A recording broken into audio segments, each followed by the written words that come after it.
Well, good morning, everyone. Great to see you all. My name's Jonathan Curtis, and welcome to today's webinar on plastics, coming to you from Ngunnawal country here in Canberra, obviously. I think it's not an exaggeration to say that we're collectively drowning in plastic as a society. We're surrounded by it. We wear it. Our food is packaged in it and served in it. And then at the end, most of it's dumped. The consequences of this kind of linear production cycle are increasingly being felt in landfill, in ocean pollution, and in microplastics. And of course, plastics are made of fossil fuels, and so our dependence on plastics links into our wider dependence on fossil fuels. So in that context, the ACT government released a discussion paper in February called A Circular Future for the ACT, Problematic Products and Single-Use Plastic Reduction.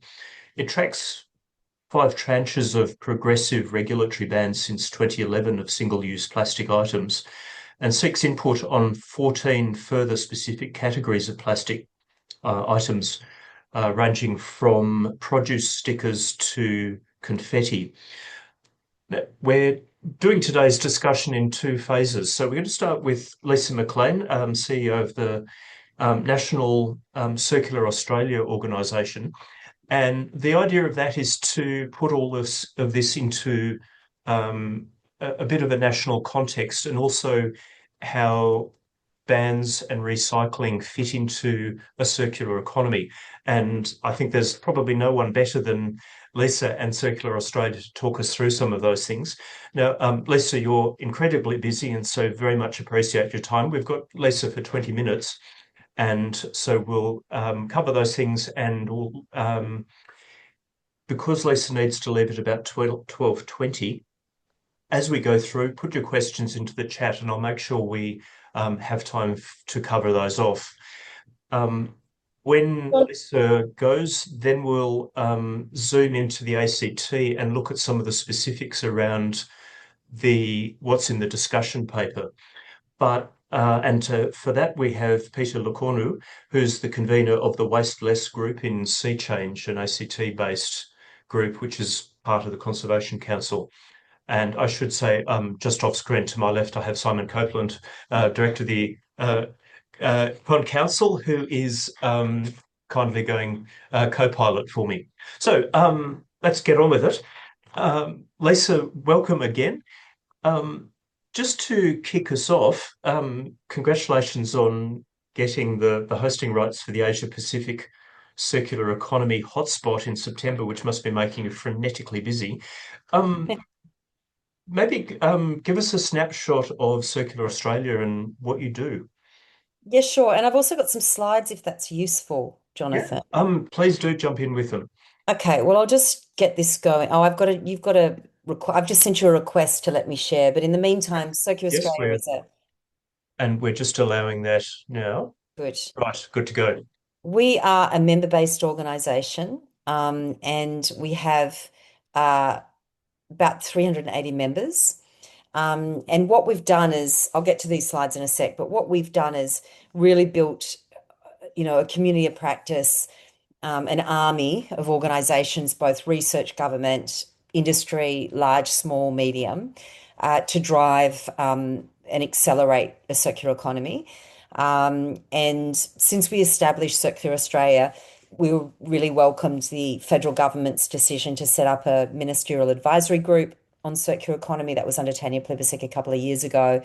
And Professor John Thwaites from Curtin University, former Deputy Premier, not from Curtin, from Climate Works rather. And he chaired this task force for 2 years, and we heard from 200 organisations about what are the priorities for circular economy, what can it look like across our economy. And we produced a report, which I'll show you a bit of information about in a minute. And as a result of that, we've had some targets set on circular economy. Our work at Circular Australia really informed that. And we have a number of task forces. We have one on finance and investment that's looked at risk and investment around circular economy for both investors and lenders. We have a task force on precincts, which is how to place-based circularity, where are we going to put the infrastructure, what does it look like to operationalise circular economy. We have a water task force with the Australian Water Association. We have an industry one that's looked at markets, which is absolutely essential to us dealing with the plastic problems and other things. Of course, we need legislation, but we also need to get rid of this material, get it out of the natural environment, and get it back into positive use where possible. So the markets play a really important role. And we have a task force with all the state governments, which has looked at integrating policy into circularity. So that's about us. We're member based. We'd love you to get involved. You can see all the information on our website, circularaustralia.com.au. And we also do education and training off the back of a lot of the evidence-based reports that we produce, which are really good, I have to say. The reports that we have produced around integrating circularity, you can see them on our website too. So I guess, circular economy is so important because in a resource and carbon constrained future, we have to be able to be productive and have jobs. We have to be able to get the things we need to survive and thrive. And so we need commerce, but it needs to be done in a way that regenerates our planet. And I think this slide is pretty important because what it shows us is that more than 90% of materials are just wasted. We only capture that 6.9% to be recycled. And this is the global circularity gap analysis. And you can access this from Circle Economy in the Netherlands, who produce this report every 18 months. And we're going backwards. So in 2018, we were sitting at closer to 10%, and we've been going backwards. We've actually progressed, but growth is so fast, we can't keep up with it. That linear growth of people making stuff so that they can use it once and chuck it away with no responsibility on manufacturers and distributors to actually be responsible for those products at end of life. But this is really good. It sets in the sense that we can see how we're faring, and we haven't had these types of metrics. We've only really had them for the last 7 or 8 years. There's some good news with that 11.2%, which is that we're starting to see more recycling occurring in some product areas, which is really terrific. So Australia's circularity rate sits around 4%, 4.6%. This work was done by CSIRO as part of our work with the Ministerial Advisory Group. And we've set a target to double that by 2035, which is going to be pretty big effort. And I think these targets for us are really, really important because they involve us. I'm just going to jump ahead and I'll come back. Here's the targets here. To shrink our per capita material footprint by 10%, to lift our material productivity by 30% and safely recover those resources. So these are world leading targets. In fact, I was at the World Circular Economy Forum last year in Sao Paulo, and we saw that this 10% target being held up as a global best practice. So it's very ambitious, but a lot needs to change to do that. So sorry, I'm jumping around a bit, but I'll just head back to here. When people see the definition of circular economy as decoupling economic growth from the consumption of finite resources, you can imagine, particularly the mining industry and others, just going, oh, no way, that's not going to happen.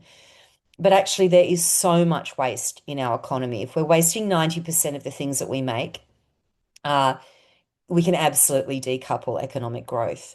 And what we're starting to see is that businesses that do that through product as a service and other things actually lower the price point for consumers, which is that greater accessibility, and they can increase the revenues.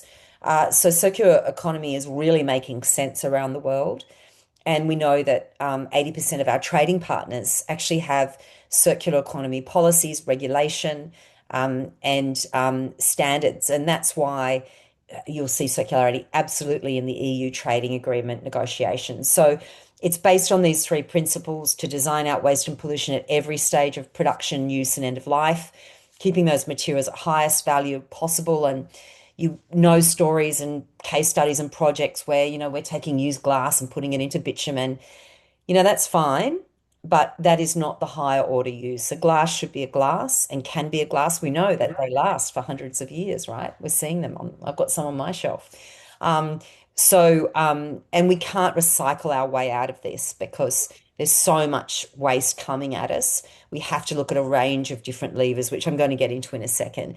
And so then the final piece is around regenerating nature. And you look at the water utilities, we work with them as well. They're really the ambulances at the bottom of the cliff. They're getting sued because of the PFAS in the water, and really, is it their fault?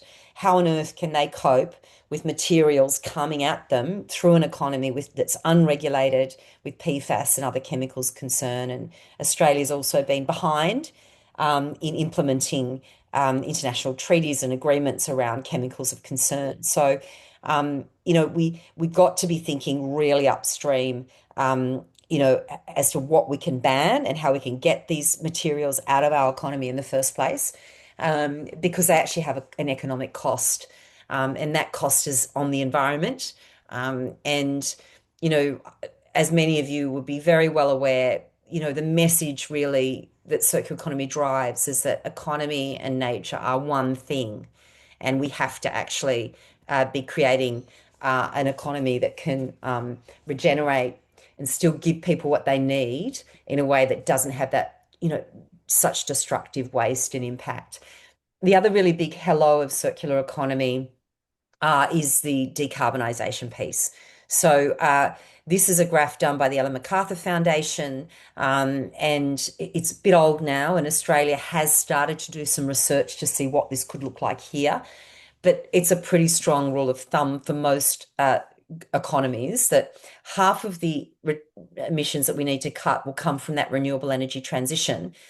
But 45% is embodied in the food and that aluminium and cement and steel and plastic, etc. So even in that fully renewable system that we're all talking about, if we don't have circular design, if those solar panels that have silicon, silver, and aluminium and glass in them, if they continue to be landfilled or they micro crack and they can't fulfill their continuous purpose of creating renewable energy, then we're just undoing the energy that panel has actually created in its short life. So we have to be taking up that circular design. We need the infrastructure and the manufacturing to ensure that materials stay in the economy for as long as possible and get their full life. And then when they do come, after they've been repaired, etc., and they come to the end of their life, can be safely broken down without those chemicals in them. So this decarbonisation reality that we're not going to get to net zero without circularity is really important, and it's really getting the attention of governments. And Jonathan, I have a bit of an update to say that we have got the hotspot coming in September, which we'd love you all to attend. I've got a QR code for you to see that in a minute. But we've also secured a roundtable. So when we bid to host the Asia Pacific Circular Economy Hotspot, and we had to bid to host it, it's run by the Netherlands Holland Hotspot. We had to beat some other countries to host it. We agreed that we would do it on behalf of Oceania nations. And it's looking at decarbonisation, it's looking at nature, circularity for these things, and First Nations and markets. And then we convinced the DFAT and the federal government that we would hold a pre-COP roundtable with Oceania leaders to get language and a communique on circularity to put through the COP meetings up to Turkey, which will be the first time ever that circular economy could be inserted in that. So that's our mission, and we're really excited that we're going to be doing that. So if any of you and your organisations want to get involved in supporting us on that, please let me know. So circularity is really being seen as a really important framework through which we can tackle decarbonisation. And Turkey's First Lady is also very committed to circularity, which is quite optimistic in terms of the opportunity for this pre-COP communique, which we'll be developing. Here's the two reports I referenced before. I mentioned that I was on a ministerial advisory group chaired by Professor John Thwaites from Monash. On the right-hand side is that report we produced. It has 14 recommendations in it. On the left-hand side is Australia's framework, which sets that targets I showed you a minute ago to double our circularity rate with that 10% reduction in material consumption. But there were also 14 other recommendations in our report. So here's um, the goal, the 2035 target, and you can see the key industries here. We've got built environment, we've got the packaging and industry's role in markets and the production of products and services. Built environment, it's a huge opportunity. There's so much waste in the built environment, not just plastics, but timbers, etc. And food and agriculture, huge opportunities to replace chemical fertilizer, for example, with organics, and also leaning into valorizing various different waste streams that currently, are just considered waste. Um, a lot of secondary resources, when you look at this framework, we have to change the definition of what a waste is. And we're finding a lot of our members, they want to do things with secondary resources, including plastics, but they're unable to by the regulators. As soon as they start managing or processing waste streams, they've got onerous requirements on them to be a waste management organisation. When they're not, they might be a manufacturer or a processor. So there's a lot that really needs to change. And I mentioned before the other recommendations in our report include a piece of legislation. So we want a Circular Economy Act, and we're working really strongly with our state counterparts and industry and members on Murray Watt to draw his attention to creating a Circular Economy Act and changing that definition. So a lot of our advocacy work is up there doing that. And from there, we will enable us to activate these types of outcomes. So this is the potential that was identified in our in the framework, is that we can, cut quite a lot of emissions. There's 14% identified there, but also that 26 billion GDP on each year up to 35. And then, of course, diverting all those useful materials from landfill. I'm just going to show you this hierarchy here because circularity is not a means to an end like decarbonisation is. It's a framework through which we can achieve those goals of designing out waste, regenerating natural systems, keeping materials at highest use in the economy. And it's so welcoming to see what the ACT government's done there. Nothing is ever perfect. We know politics is the art of compromise, but starting to understand, how to, reduce consumption, but still get what we need. Now, this is going to require legislation around extended producer responsibility. And we're starting to see, we're seeing that in EU and other jurisdictions. In Taiwan, for example, they've had extended producer responsibility since the 70s. And I was there last year. And saw firsthand the sort of industry that drives. And what that means is that if you're a manufacturer of a product or if you're a distributor of a product, you're responsible for it at end of life. And this has activated really important business models, which are PaaS business models, product as a service. We saw in the 80s lighting as a service emerge when big, massive contracts for stadiums and other businesses, they were sick of managing the lighting themselves. There's no incentive for long-lasting globes. Instead, they'd be buying them from a market that wants to sell as many as possible. But by appointing a provider rather, that is responsible for lighting, they have a very good interest in, and they have to take back all of those products, make sure that they last as long as possible, that they can be repaired. So that started to drive this as a service model. And then we started to see it in energy. We started to see it in mobility. Now it's in fashion as a service. People can get their garments, lease garments that they would never have been able to necessarily buy for shorter periods of time. And then they go back into the economy to be repaired, etc. So as a service models is a really important strategy and approach for businesses. And one company that's been doing it since the 70s is Caterpillar. They've always owned that residual value of the asset and taken back their assets at before end of life, after 5 to 7 years, 10 years, and they've broken them down like Lego, repurpose them, get them back out into the economy. And they've been a very successful business with really close to zero waste in the process. So some examples, other examples um, of strategies, circular strategies for that new economy is around designing for repair and disassembly, which is those requirements under extended producer responsibility. It's got to be able to be repaired if you're making something, and these are the laws coming into Europe and other jurisdictions.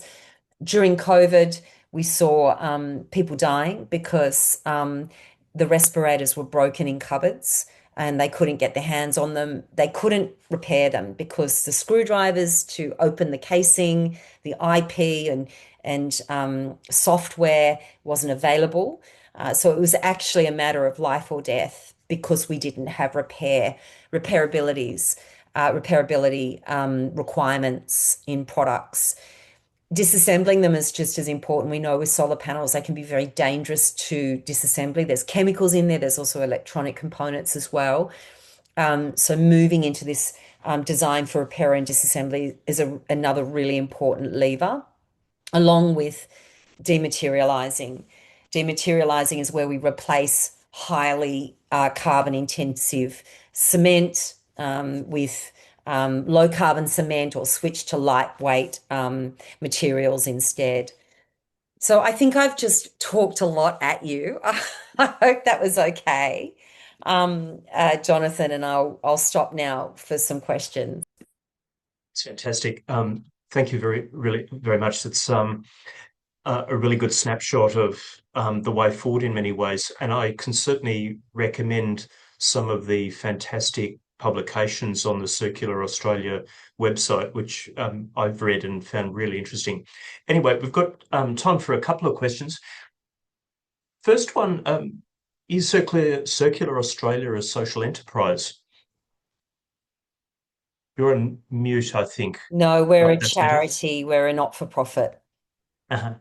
Lovely. And Um, another one is the measures for circularity seem to focus on recovery of resources from what is discarded. How would an increase in reuse, which is reducing what is discarded, be reflected in the measures? Look, a lot of things have to happen at the same time in a circular economy. And that's why government really needs to be involved. So we need legislation that puts a requirement on design standards. Will also be a dumping ground for stuff that can't be repaired if we don't move quickly on this. As I said, it's also required in the trade agreements because our trade partners want to plug and play. And they also want to know. I mean, I'll give an example that one of our members bought a whole lot of hats from China. They came through, they had PFAS all over them, so they sent them back to China, but China wouldn't accept them. So we really need to start to be identifying what this means and informing people. In terms of waste, sorry, I'm forgetting the question exactly. Can you say it again? Measures for circularity seem to focus on recovery of resources from what's discarded. How would an increase in reuse be reflected in the measures? Yeah, well, I guess I'm kind of answering that by saying we need the design standards from the beginning. So we avoid actually having that rubbish coming at us and left after single use. And obviously that applies to plastic, but it applies to everything else as well. And our recyclers cannot build enough infrastructure. It's, you know, they cannot, they're the ambulance at the bottom of the cliff and they cannot possibly build enough infrastructure to recycle the amount of stuff coming at us. So we absolutely have to turn the tap off, and that requires that legislation. And the legislation that we're pushing for is extended producer responsibility to be mandated. We have voluntary schemes at the moment, but some of the big players that are producing and distributing products are not part of it. So we're seeing that in bedding, we're seeing product stewardship in, as I said, mattresses, in batteries and other areas, and plastics, but we need it to be mandatory. Um, the another one I was going to ask is in a federal system with states, territories, and and then the federal jurisdiction. What's the role of a government like the ACT in achieving this? It can sometimes seem that everything's too big and too hard for a little jurisdiction to do, and all the settings that you've talked about that enable this to work. are kind of at the national level. What should we be focusing on here, do you think? It's a really good point, and I think that, there's a lot we can all do. That graph I showed you, the hierarchy of circularity, can apply both from a workplace and also our community work in our homes. And it's really using our purchasing power to procure in a way that designs out waste. So what do we really need to own it? Can we get it as a service? And also contributing to community grants, council's approach to circularity. In New South Wales, for example, organics is being mandated from July 1 for businesses. And then councils also starting to roll it out because they're going to be required to have households separating organic waste. And they need collections and systems and markets in place for that. So you can be an early adopter. You can take some of these schemes on through your community work or business work. I think the part around the work around informing yourselves is really important. And Circular Australia runs a lot of accelerators.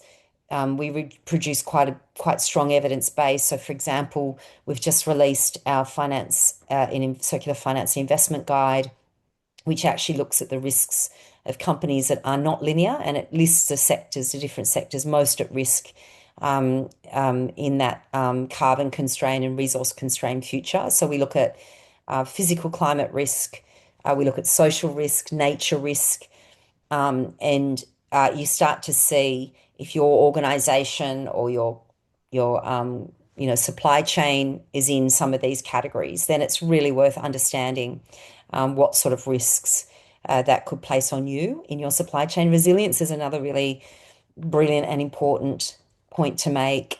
We know that this particular government, federal government, and we started to see that with the previous one, develop sovereign capability. Australia has a very simple economy and we rate lower than Uganda on the complex economic index. So we need to be able to have onshore capability. And in times like this, with terrible geopolitics, wars, in COVID, our supply chains are very long and very vulnerable. So what can we be doing to support local supply chains? That's another precedent and pillar of circularity. Fantastic. I noticed we've got to half past. Do you need to go? I could keep you here talking all day with lots of interesting questions, but Can I uh, just share one slide, which is our forum, absolutely. which I would love you all to come to, your esteemed organisations. And this is our Asia Pacific Circular Economy hotspot. It'll be in Sydney. We're going to have speakers from all around the world, particularly Asia Pacific. And then the roundtable will be for ministers as well. That's the one we're working on the day before on the pre-COP communique. But we'd love to have you present. You'll hear from great experts on circularity, and I'm sure we can. But I'm happy to continue the conversation. Please email me if you need or have any other questions. Brilliant. And again, thank you so much for joining us today and taking time out. Really appreciate it. And it's a fantastic lead into the discussion we'll now have with Peter. So have a great day and we'll press on. Thank you. Thanks, Jonathan. Bye. Cheers. Nice to Bye. meet you all. Bye. Peter, it's you in the hot seat. So, as I said, that was a really good segue into bringing it back into the ACT context and the discussion paper. For those people in the audience who may not be familiar with WasteLess and indeed Sea Change, maybe just a quick snapshot of what you do and how you work. Yep. Thanks for that. Yeah. Sea Change is an environmental charity focused very much in the ACT. And key thing we have is we encourage groups of individuals to come together to work on environmental issues. So there's about 15 or 16 groups that Sea Change is sponsoring and supporting, and one of them is WasteLess. So we've been around for about 8 years, focused on waste, and we've done things like have stalls across Canberra. We encourage, we've done surveys, and we put in government submissions. So we've been involved this is the fourth submission that we've been involved in. We're providing feedback to government around what we can do about banning single-use plastics. So it is part of what we do as a group. Well, what's your, having now seen seen this progression of discussion papers and legislation over a few generations, in a few words, what's your reaction to the current one Yeah, and look, where we're going with things? yeah, no, look, we're very pleased with the discussion paper in that obviously it's got the 14 items, and what's happened in previous versions, it's usually been a case of our ACT government's thinking about banning these items. What's your feedback on it? What's the alternatives? And those sorts of questions. And that's still in the discussion paper. The discussion paper has two key questions where you're looking at that goes through the 14 items. If you're wondering where the 14 items came about, it's actually described in the discussion paper is an agreement nationally to start looking at each of those items and try and get some consistency across states and territories, which would be a great thing. The thing we hear most often is, oh, well, that's not what we do in South Australia or New South Wales or whatever. So some national consistency would be great. But in addition to that, the first three questions in the discussion paper are all about reuse. And that's something that we haven't seen before in the discussion paper. So there seems to be a real commitment by, in terms of the process leading up to whatever the governments do with the recommendations from this process, is about focusing on reuse and how we can encourage reuse, greater reuse.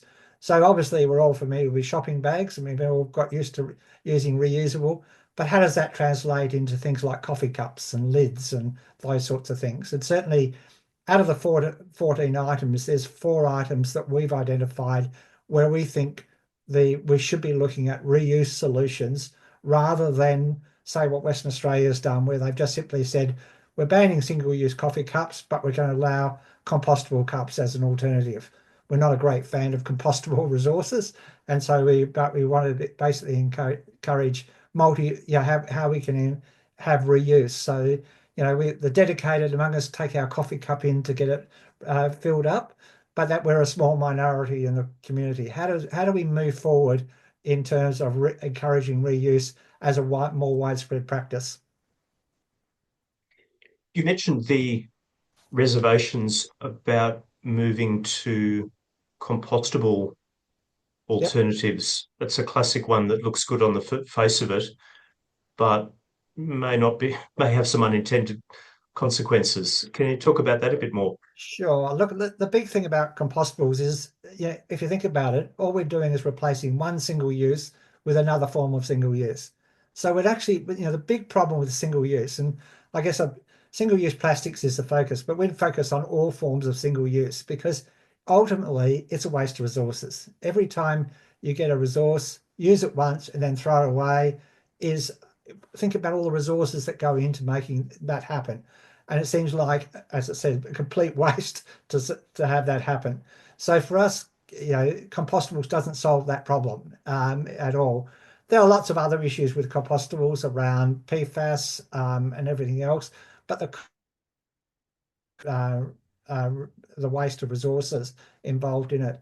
So that whereas if we can get reuse adopted as a standard practice and the way we do things, and we've successfully done it. ACT led the way, or it was one of the leaders around shopping bags, and that we've had that for quite a long time. You go into any supermarket now, the vast majority of customers are using their reusable bags.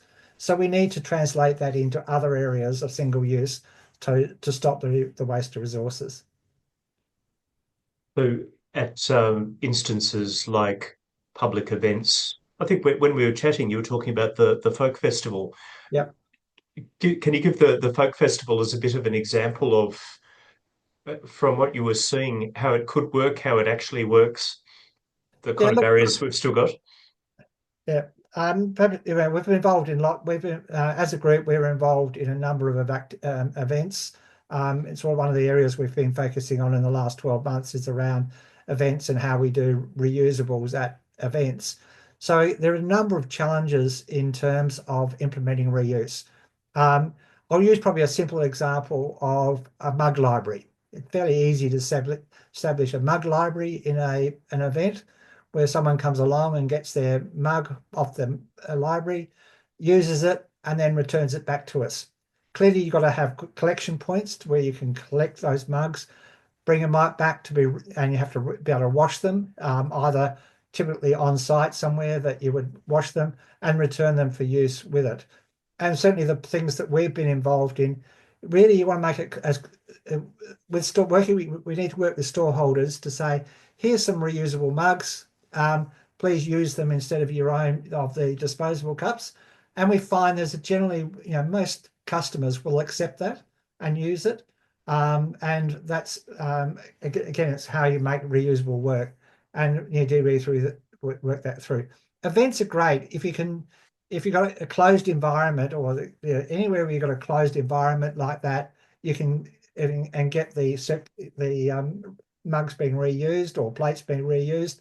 That's great in terms of setting that system up. So as a group, we've certainly learned a lot in the last 12 months around how to make that work at events. We've done a Light Up Line was probably one of our great success stories in terms of being able to have reusables used across the event and set up the dishwashing facilities to make that happen. How feasible is it for the ACT to ban things? This is just taking you back to your early comments and the desirability of national standards, which I agree. But how feasible is it for the ACT to act alone in some of these things?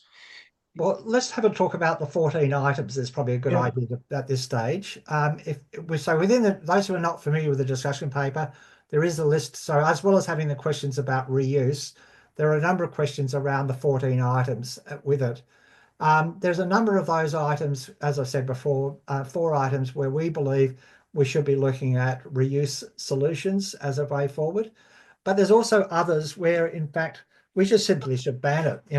Why do we need confetti? Plenty of alternatives to confetti, so we should just simply ban them straight out and not allow them to happen. The other, sorry, I'm just checking my notes. Another one's plastic pizza savers. Those things that sit in a pizza box to try and keep the pizza off. Why do we need them? There are plenty of alternatives around there.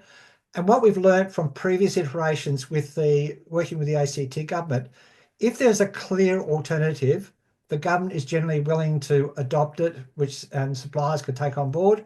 So certainly there's a group there that we should just simply ban straight out.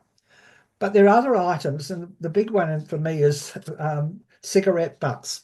If you've ever been involved in any collection, you'll notice that cigarette butts appear everywhere, and they're a pain in the neck to pick up, collect, and get rid of.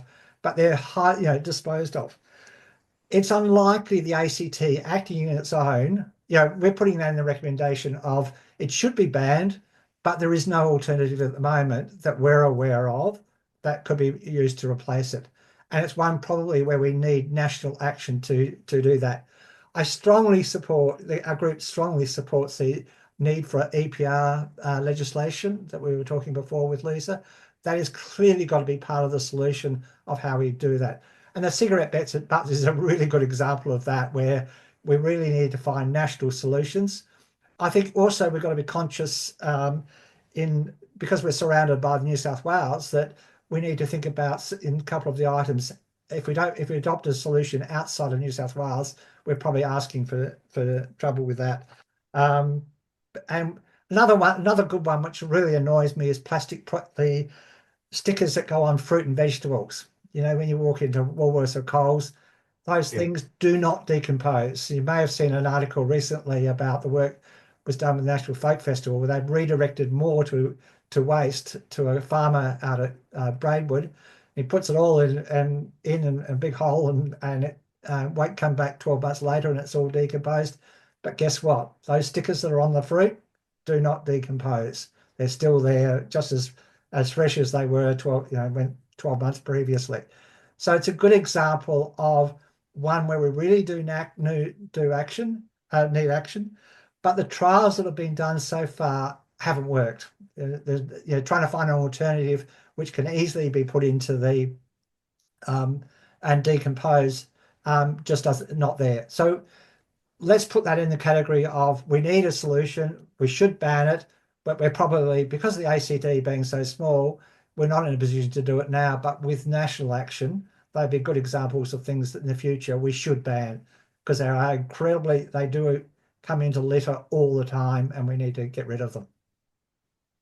I seem to remember that one of the other problems with those plastic produce stickers is that people often just wash them down in the sink and they play havoc at the wastewater treatment plants because they're small and they, as you said, they don't disintegrate and they block up the systems and filters and generally make a nuisance of themselves. What else have we got? I'm just flicking through these 14 categories. Plastic lined coffee cups would seem to be. I think you've covered in a way. There are ways to get around that. Yeah, look, plastic coffee cups has been one of those we've been on about for the last 8 years in terms of how we do that. And certainly we saw with pre-COVID, there was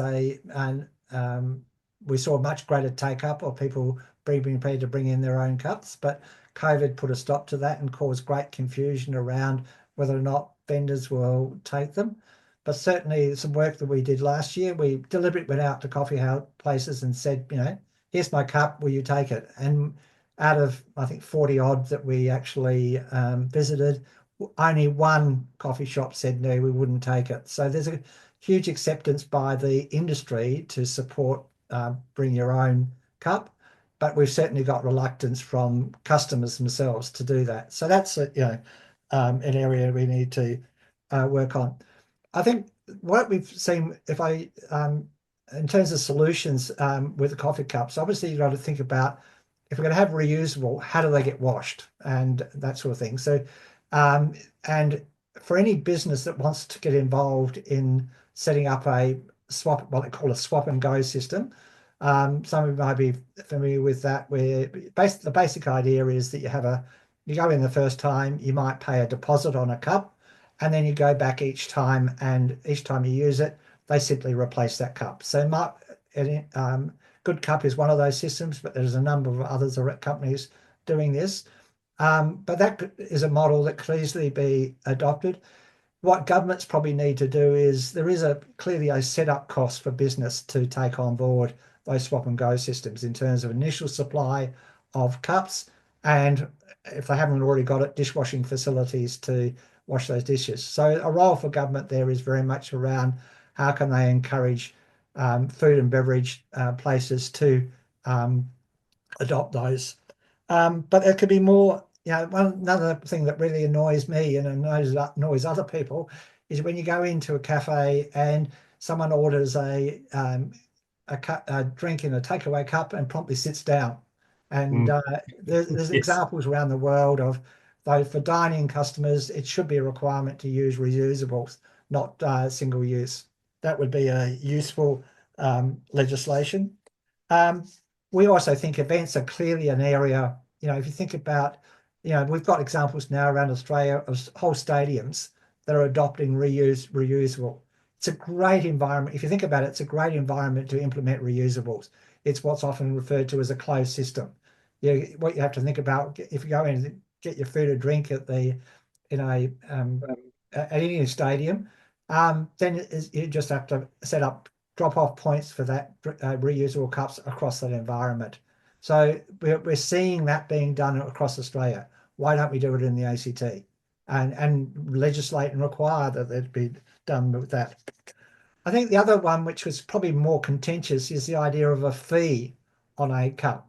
So just like we've got a container deposit scheme for plastic bottles at the moment, why not have a similar charge on a coffee cup or a lid or any of those plastic plates? That could be done. Obviously, it would require the government to be more courageous to do that, but I think that's definitely an option available to it. And it's not as if we're doing something new. It is being done in other parts of the world, and so we could easily adopt that. And I think for us, there might be a temptation with this consultation process to simply replace single-use plastic coffee cups with single-use compostables. and because it has been seen here, we would much rather see reuse being agreed to as a strategy, and then we can debate which is the best specific strategy. Out of all of those I've just mentioned, there's a number of different strategies the government could adopt to do that. And it may well be a phased approach where it starts off with encouragement, incentives for adopting multi reuse, but eventually it might well, in my view, if you got down to the point where only 20% of cups are being single use, then at that point it might be appropriate to ban it because we've demonstrated there are plenty of other solutions around. But you could do that with the other plastic bowls with lids. You could do it with there's a number of other items within cold cups. Sorry, cold cups is the other one, big one. When you go into a shop and you get your cold cup, most of them these days are plastic, single-use plastic, and then are thrown out after you've had the drink. Why not have a similar system around your reusables? It exists. There are companies doing it right now to support that. So why not encourage those companies in terms of reuse? You can see we're a bit passionate about reusables as a way, as a step forward in terms of addressing some of these things. Rightly so. It chimes with one of the comments in the chat. One concern with reducing plastic waste, especially in food service, is the increased use of wood, which raises its own concerns about impact on forests and biodiversity. And there's a lot better things to use wood for than just disposable stuff. Any comment on that? Yeah, look, that fits into why we should do, some of the arguments for, if we do is look at plastic barrier bags, the bags you use when you're buying fruit and vegetables. One obvious solution to that is to use a paper alternative. You get your mushrooms in paper at the moment, but why not other things? But again, then you're using up a resource which would be much better to implement a reusable option. And why not, encourage reuse, just as we do shopping bags are now all reusable bags, and we don't see single-use shopping bags anymore. Why not have reusable plastic barrier bags as well? So, or produce bags as they're more frequently called, and carry them with you when you go shopping. Someone else has commented it would be good to encourage and normalise people to bring their own clean lunchboxes for purchasing items from delis, cafes, and other places where food doesn't come pre-packaged. Thoughts on how you get there? How do you introduce that one gradually? It's cultural as much as anything, cultural and convenience, and some pre-planning. People have got used to the single-use disposable society. If you think back over the last 50 years, that's one of the big changes in society, is we've just adopted a single-use mentality. I can remember in my late teens working in a soft drink factory where we basically refilled all the soft drinks, and that was the standard practice. If you're working on the assembly line and saw a bottle go past which was pretty filthy, then it was taken off the line. But otherwise, they were washed and refilled every time. That practice has completely disappeared. Now, everything else is single-use item, and we've got container deposit schemes, but it's sort of like chasing a tail. If the problem with, I'm a great supporter of the container deposit schemes as a solution, but they're still not as good as refillable. If we could have refillable drinks, that would be much better solution to avoid the single use. So again, we want to try an example of how we adopt, but as you say, it's cultural change. And in responding to we've acknowledged as a group, we've acknowledged in terms of the submission that we're putting in, is to acknowledge that it isn't going to happen overnight. We would love it if tomorrow everyone said, right, we're banning coffee cups and lids, and everybody has to use reusables. It ain't going to happen over that quickly, as much as we'd like to see that happen. But I think there are clear steps the government can take along that journey to get to that end point. But we need to bring the community with us as we go along, because as you say, it is a big cultural change. We've become so used to the single-use disposable society that we need to change that thinking into reuse is the norm and make reusables the norm. And if you think about, again, supermarket shopping bags. How long has it taken us to get to the point where it's, even when you go into Woolworths or Coles now, you'll see people grab a paper bag and fill up their bag with it. So they haven't adopted or if they've forgotten their bags or whatever. But it is pleasing to see the vast majority certainly do that, adopt a reusable approach. On extended producer responsibility, what's the role of supermarkets in that? Because as far as most of us as consumers go, the supermarkets are where we get things from, and the supermarkets aren't the producers. But I wonder whether we just take all our empty packaging back to them and say, okay, here's your problem. You're responsible. Yeah, yeah. And I mean, certainly seen that bit with soft plastics in terms of the supermarkets taking a role there of collecting and trying to reuse it. I think I go back a step and say, look, if we got EPR, and I think Lisa was alluding to it before, was you'll find companies come up with all sorts of creative solutions about how to, once they take responsibility for it, and the supermarkets can certainly put pressure on the suppliers to basically come up with solutions which will solve that. And a container deposit scheme is one approach to that, but as Lisa referred to, there's other examples for it. So I think the important thing is, again, it's something beyond the ACT, but as Toby's just posted, it's a national responsibility that we need to see EPR legislation. So I think we look for creative solutions to that. Having said that, the second thing that I'd say on that is, for many of us who are serious about packaging, we'll go to bulk food stores and shop at bulk food stores, take our containers in, and I can't see any reason why supermarkets could not be involved in that. Not for every item, but for standard foodstuffs. Why wouldn't they adopt a similar approach? Now, I know there's all sorts of reasons why, because it takes longer to shop if you've got containers, and there'll be honesty systems and all that sort of thing. But at least it should be on the agenda. It should be looked at as a way forward in terms of how we do that, because I think the current bulk food stores tend to be fairly expensive because they have lots of other agendas about quality of food and everything else. But we do need solutions that are affordable to people, which involves being able to take your own containers in and fill that up. Similarly, fast food outlets, there should be, could be legislated that basically if you wanted to get your takeaway, you take your container in and your takeaway is put into that container rather than using their own containers, would be a good way forward. Simon just suggested that it's worth looking a little more about the concept of APR, extended producer responsibility. Can you give us a quick riff on what that means? I wasn't really familiar with the term until I started preparing for this webinar. Yeah.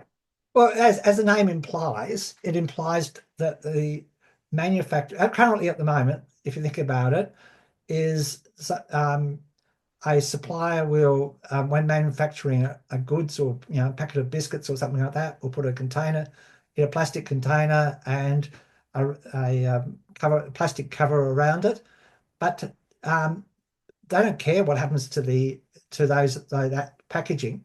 It's not their responsibility. So that's where the name extended producer responsibility comes about, is because the producer is going to take responsibility for that item.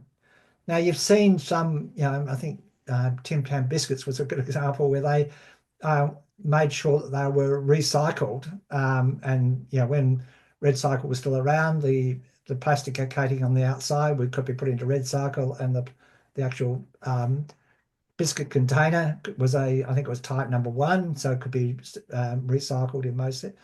But recycling is one, the problem again with recycling as a solution, and you'll all know anything about waste, it's only one step in the hierarchy. There are much better options rather than relying on recycling. Recycling involves a lot of resources. So it's a solution, but it doesn't actually solve that problem. the other solve the problem of use of resources. Whereas if we had an extended producer responsibility, they would come up with a way of the containers are reusable. So once they, very simply, a simple model would be once you finish with that container, you could be taken somewhere, which would then be turned back into another similar product, as we do now with container deposit scheme. But I think Lisa was alluding to other examples, other solutions for doing that. So it's one solution to how to do that. But it may, as the name implies, it is about the manufacturers of goods being taken responsibility for their packaging around it.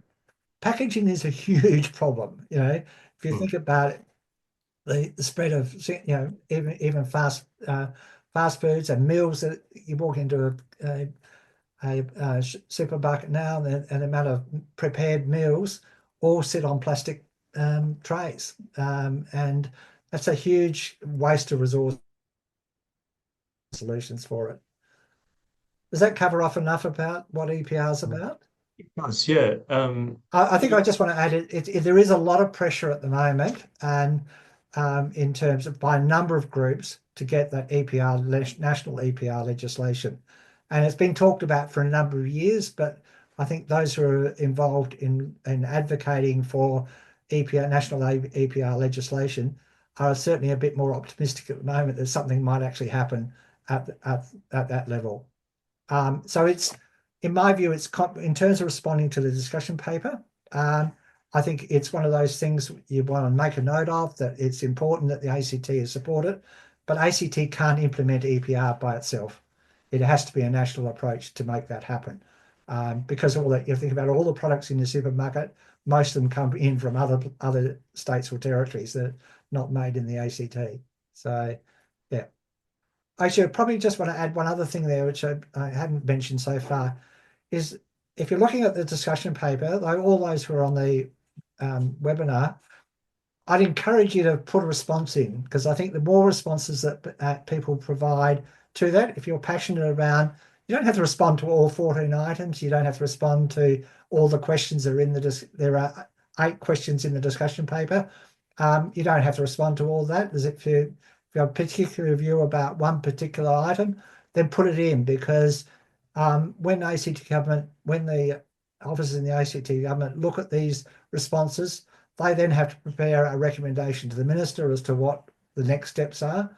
And the more evidence they've got and more examples they've got of how we could effectively implement reuse, or what we should do in terms of banning the 14 items, then the better off they're going to be. Because rest assured, there will be lots of submissions coming, or views expressed from the industry themselves, to keep things the way they are. And we actually created, in our submission, we've actually created a really good example from, I think it's from Belgium, where basically there was a similar idea that they put a charge on, the council put a charge on the reusable items, and surprise, surprise, McDonald's was one of those that opposed it very strongly. But in the end, it went to court and McDonald's lost. And the council was fully right to say, yes, we're going to put a charge of 50 cents for every coffee cup, lid, etc. And they got that approved, and McDonald's had to wear it and change their practices to accept that was the way things were done. And that was done at a local level, wasn't at a council level, and so it could easily be implemented in the ACT. Yeah, that's maybe a not great easily, model. but so it could be. Yeah, Because it's a classic instance of industry actually cost shifting, uh, because all the costs of cleanup, collection, waste disposal all end up with the ACT government, enabling them to have a whole lot of convenience. Anyway, we're out of time for today's session. It's just come up on 1 o'clock. So, Peter, thanks so much for joining us and talking us through that stuff. It's a fascinating area, and sometimes I think there's there's climate change, and then there's waste and plastics and these other things. And you realise they're all so connected. So also, thank you to those of you who joined us online. It was great to see you all. Hope you enjoyed this webinar, and keep an eye out for both the sea change submission, and I know the Conservation Council is preparing one as well, so you can use those as a model for your own submissions to hopefully support and comment on the discussion paper. Excuse me. Hope to see you all for our next webinars. I anticipate the next one will be on Canberra's urban forests, which I'm really looking forward to. Keep an eye out for details in the Yellow Box newsletter. Otherwise, let's wrap it up there. Thank you all again and see you next time. Thanks, Jonathan.